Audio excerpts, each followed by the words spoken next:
my Nikki Boos. Welcome back to my channel. If you are new to the crew, go ahead and smash that subscribe button so you don't miss another video. Turn on that notification bell, guys. Make sure it's set to all so that you will be notified every time I upload. So y'all, I'm in the kitchen and I thought I was about to cook breakfast with y'all this morning, but I come in the kitchen and the sink is full of dishes because Gregory left the sink full of dishes and left the dishwasher full of dishes. We're gonna call him Mr. Can't Get Right, okay? That's what we're gonna call all our kids from now on. That's their new name. So before we get into this video, because we was about to cook some breakfast, I was gonna talk to y'all about the show Netflix Made, because y'all told me about Made. I wanted to talk about that, but before I even do any of that, before I can even start cooking, we're gonna do some cleaning real quick. We're gonna clean this off. This is feeling greasy to me, so we're gonna get this together, clean off all of this. My stove is half cleaned. I'll show y'all what it looks like. We're gonna clean all this stuff and then we can woosah and cook us some breakfast. And we're gonna talk while we cooking breakfast about this show, okay? So let's just clean for now.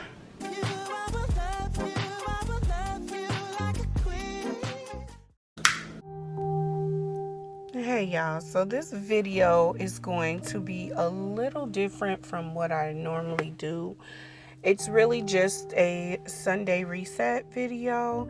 I just needed to not be on camera and just record what I was doing because I just didn't feel like being on camera.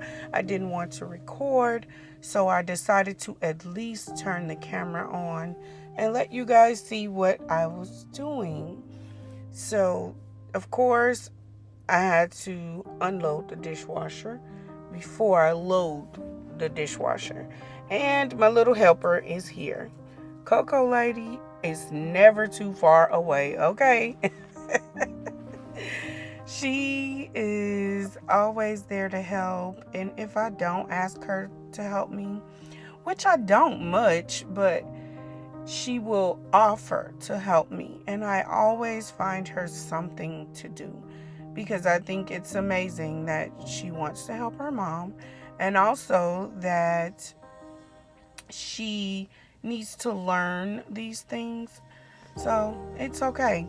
And another good thing about her helping me is she takes that throughout her life.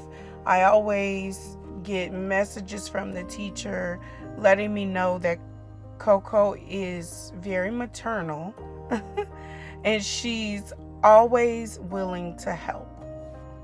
So when she offers, I always try to find something she can help me with.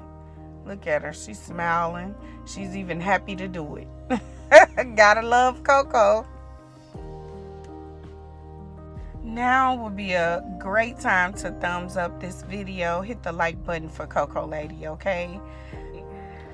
So after we're done putting up the clean dishes, I'm gonna go ahead and finish up the rest of the kitchen. You guys, let me know down in the comment section what you think about these type of videos. I really want to know if y'all enjoyed this one.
no reason this sink should be this dirty, but it's this dirty. I don't know why or how my sink gets this way, but I do know that my children do not clean it. Okay, so this is why I have to come in and clean my kitchen the way that I want it cleaned. Because of this, like, this is what's under the little black thing, I put in there for them to put the dirty dishes in. And yeah, so I have to go in and clean these things and sanitize behind them, because my kids will have to do everything. Okay, so some of the products I am going to share with you guys, my favorite products, cleaning products that I like to use. What I just sprayed in this sink is Dawn's Power Wash. I freaking love this stuff, y'all. And as you can see, I still use Dawn dish soap to clean my dishes as well. But in order to clean the sink, I love their Power Wash. I like the Power Wash for dishes too. It's just, I don't know, I love it. It works really, really well. And I will insert a photo of the actual Power Wash and what it looks like. So if you are seeing this on the shelves and you're curious, does it work? The answer is yes. The very last thing that I typically would do after cleaning everything would be to sanitize it with my Clorox wipes. I did not do that in this video, but I will still insert a clip for you guys to see exactly which one I'm talking about. I like the Clorox disinfectant wipes. You can also make your own disinfectant by using bleach. I would say 1 part bleach and like 4 parts water in a spray bottle and create your own disinfectant. However, you should not use the splashless bleach, you guys. That does not disinfect. And a lot of people don't know that. I didn't know that, so I'm sharing that with you. The splashless bleach is strictly for your clothes. Do not use the splashless bleach to disinfect, because it does not.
Notice, you guys, I do not use gloves when I'm cleaning my kitchen. I don't know. I feel like if I can eat in this kitchen, I should be able to not use gloves in my kitchen.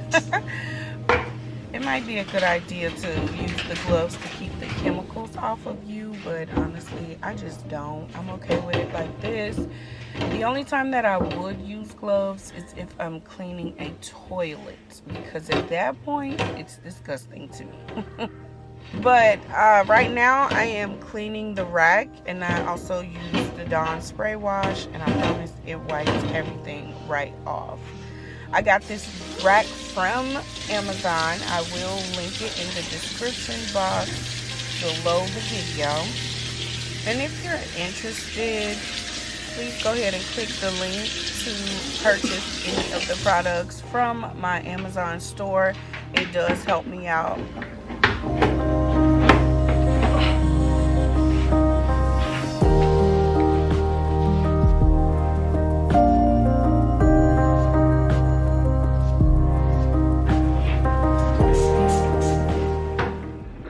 As you can see, I'm still using the power wash. I'm using it on the counter. I'm also using it to clean this soap dispenser. This is another one of my finds. It's a foam soap dispenser. It looks really sleek on my counter.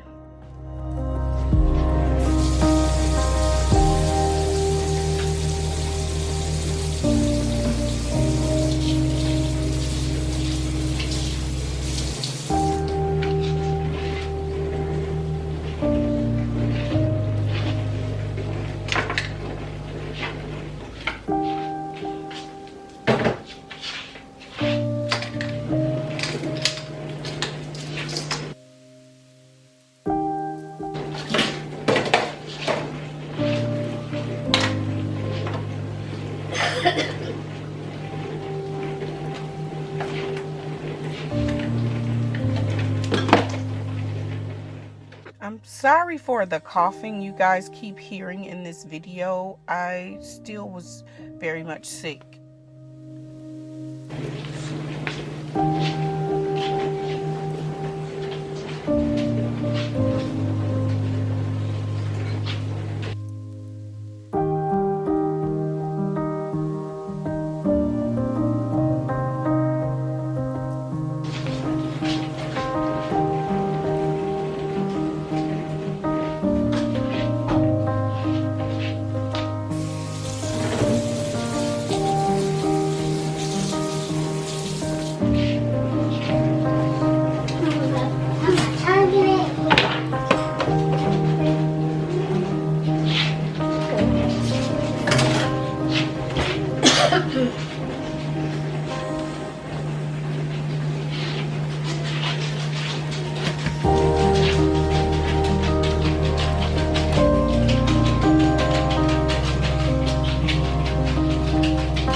I had already made up in my mind that I was going to cook breakfast after I finished the kitchen and before I move on to anything else.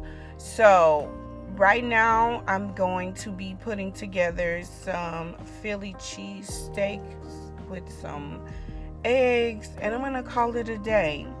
I was on the phone with Oshi at this time, and we just started really talking about, like, you know, some really deep stuff and things that parents should think about before having children. I'm gonna allow you guys to listen to that conversation.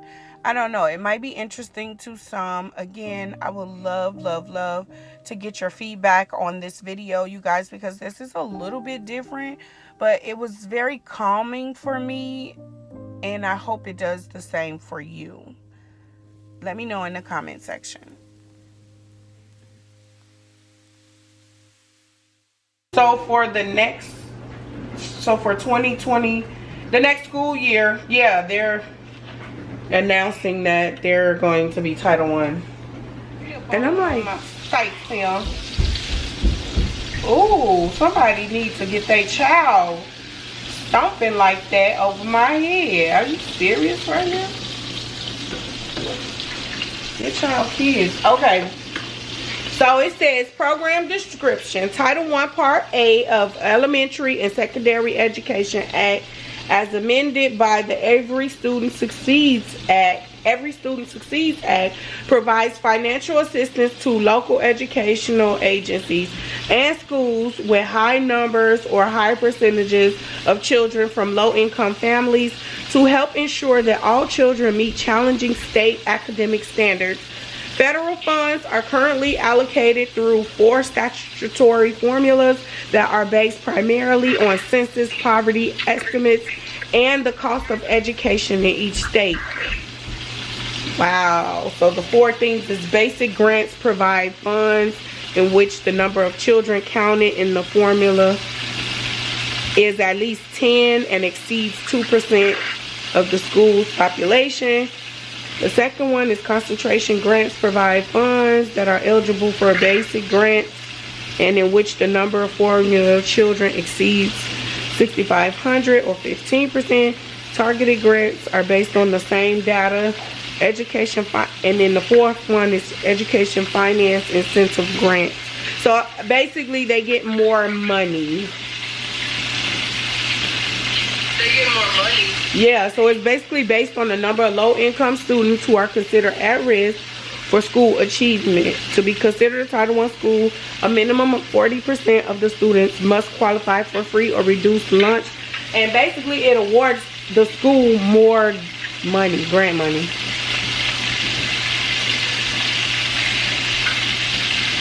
But in terms of people trying to find a place to move with their children, trying to find a place to live, the best schools to live in for their children, these are things that you have to know.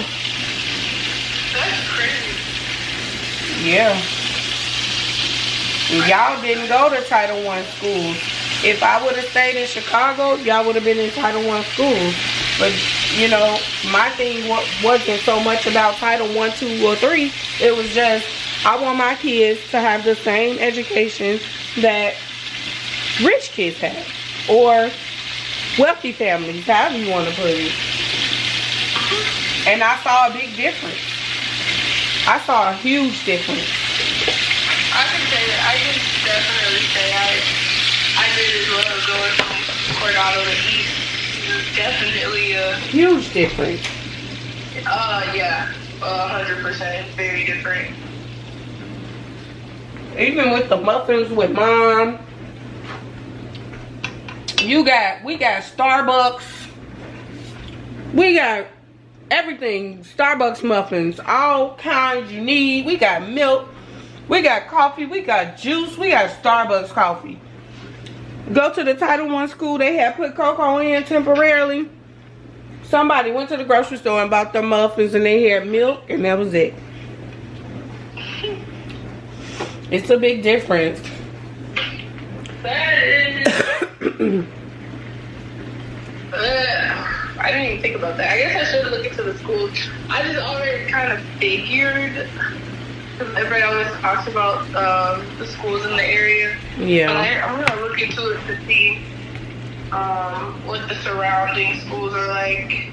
Yeah. Because I was looking into like a pre-K and stuff. My friends have been telling me about it. There's so many of my friends just around who got kids. I feel like 90% of my friends have kids now. We're at like the 10%. 90%? That's a lot. Don't have kids. Wow, there's a lot of friends. Yeah. I don't think. Well, I mean, y'all are up there. You know, you're what? Yeah. It's not 25. You know that it's getting to that time of it being more common than it being not common. Yeah, of course. Which is making you more valuable. Yeah, like what I.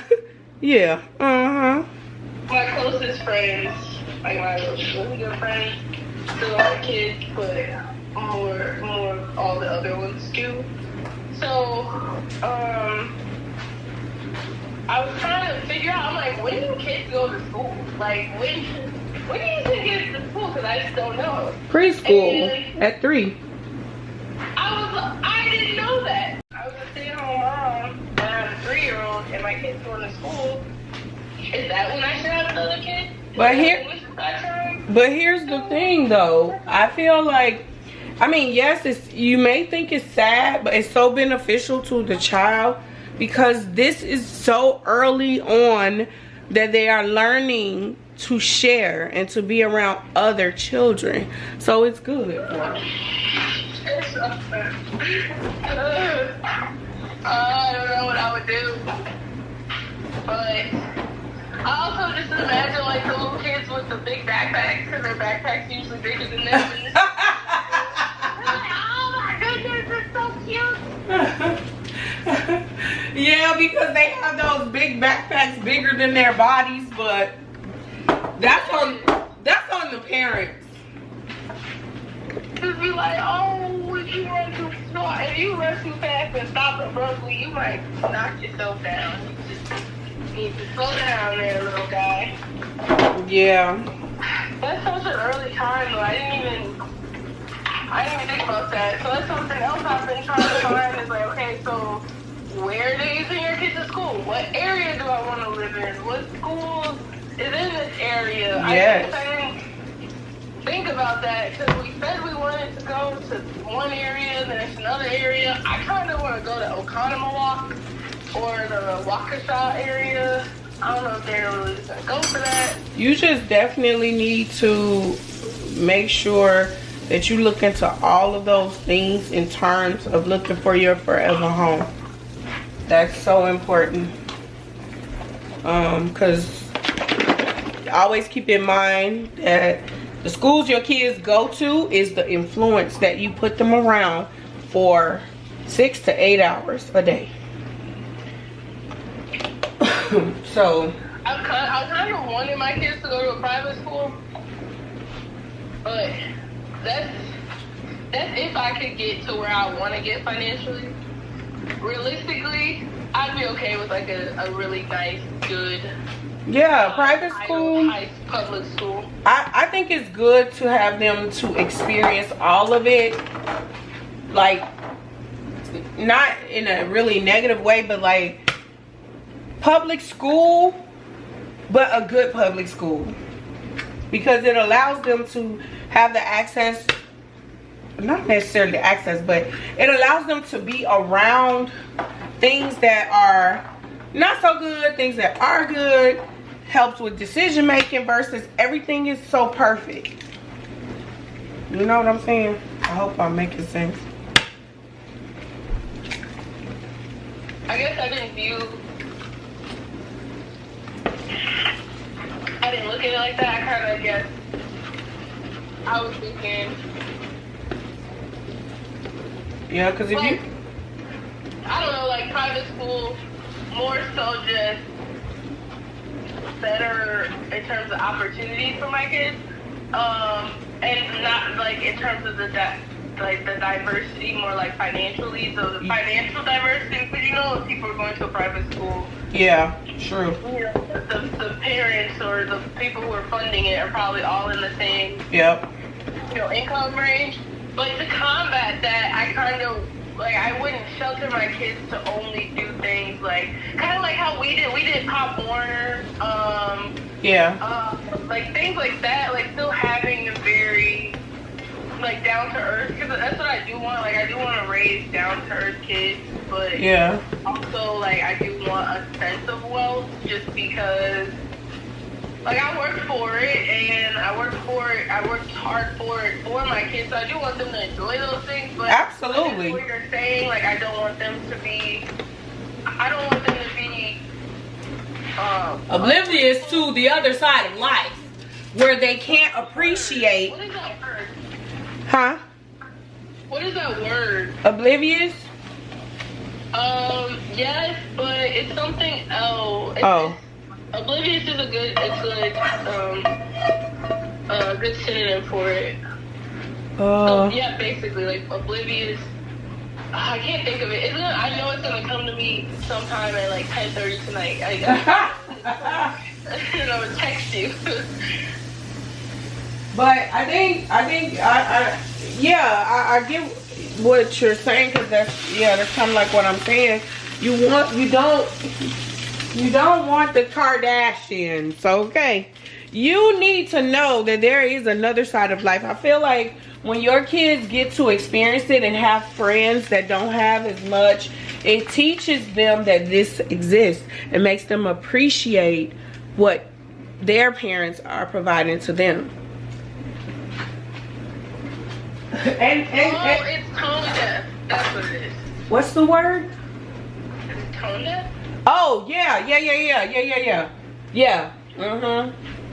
You don't, tone deaf. That's what you said, right? Yes. Yeah. You don't. You definitely don't. You don't want them to be that way. That was a word / phrase. I feel like it does a disservice to to the children. It's almost kind of like, remember that police officer I was telling you about? I told y'all about a long time ago. He admitted to being afraid of black men and how he would always think that they were going to do something to him. You remember that? Yeah. He said he had never been around black people ever in his life. He lived in a predominantly white neighborhood. All his friends were white. All his family was white. He went to a predominantly white college. He said he never interacted or been around black people like that. The only thing he knew about black people was what he saw on TV. And I think that's kind of like I know in terms of diverse, like racial diversity. Yeah. Our kids will be fine. Like, obviously, my family's black, his family's white. Yeah. It'll be fine. And then even like our family is diverse, and my dad's family, you know, is diverse in terms of, like, racially diverse in terms of people married. Yeah. And, like, financial diversity is a big thing, because sometimes I have had to catch myself, and I don't know if I've told you this before, but I'm not gonna name any names. Okay, so now we're moving on to laundry. I like to lay out this black sheet I don't know, because the clothes are dirty. I don't want it on my rug. Don't judge me. Okay, so that's what I'm doing right now. I'm separating clothes. I don't know how you guys do it, but I like to separate the darks from the lights, and that's what you see me doing right now. Now, here are my go-to products. As far as my soap, I create my own scents with soap. If you guys are interested in that, let me know, and I will do a video on that for you. These are my downy beads. They're scent beads, very self-explanatory. Now, these are my color catcher sheets. These are good if you want to mix colors together. And yes, they actually do work. Excuse my laundry room because it is very much unorganized and junky. To me, it's junky. But I planned on doing some things in this laundry room, but after not knowing if I'm going to stay here, I decided not to.